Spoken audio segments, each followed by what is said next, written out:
Marami nga ang mga Lakers fans ang nainis kay Lakers General Manager Rob Pelinka mga idol dahil mukhang wala nga lang daw itong ginawa sa pag-uumpisa ng free agency sa NBA ngayong off-season. Nag-umpisa na nga ang free agency sa NBA mga idol at sobrang busy na nga ng ibang kupunan kung paano nila i-build ang kanilang magiging roster by next season. Pero para sa Purple and Gold ay hindi na nga nila nakombense si LBJ na manatili sa kanilang kupunan at tuloy na ngang tinapos ni LBJ. Sa pahayag nga ni LeBron James mga idol abay sinabi nga niya na ipagpapatuloy nga raw niya ang paglalaro sa NBA by next season pero sa ibang kupunan na nga lang daw. At for sure nga raw mga idol na makakausad ang Lakers front office kahit na wala na nga raw siya sa kanilang organization. Dagdag pa nga ni LeBron James sa kanyang post sa X na nagpapasalamat nga raw siya sa buong Lakers organization at hopefully nga raw ay nakapagbigay nga raw siya ng karangalan para sa Purple and Gold.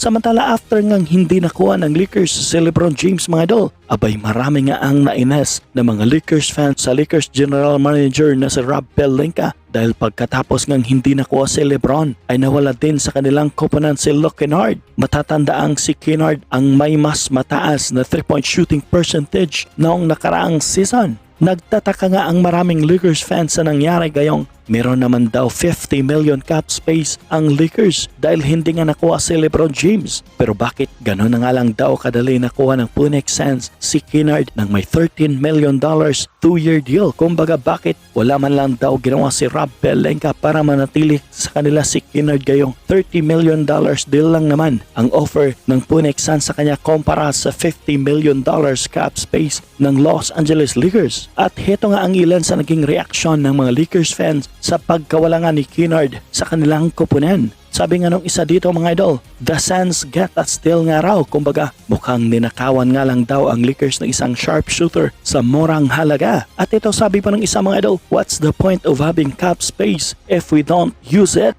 Ano pa nga raw ba ang silbi ng 50 million cap space kung hindi man lang daw ito ginamit ng Lakers front office? Lastly mga idol, sabi ng isa, the real first shooter and we just let him walk nga raw. Kumbaga may isang nga raw tayong sharpshooter at hinayaan nga lang daw itong makawala at makuha ng ibang koponan. Kumbaga may isang sharpshooter nga raw ang Lakers pero hinayaan nga lang daw ito ni Rob Pelinka na makuha ng ibang koponan.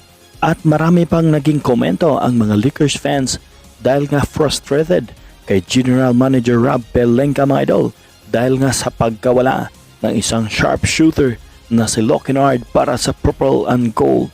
Anong masasabi niyo mga idol sa video natin ngayon? I-comment nyo lang sa baba ang inyong mga komento.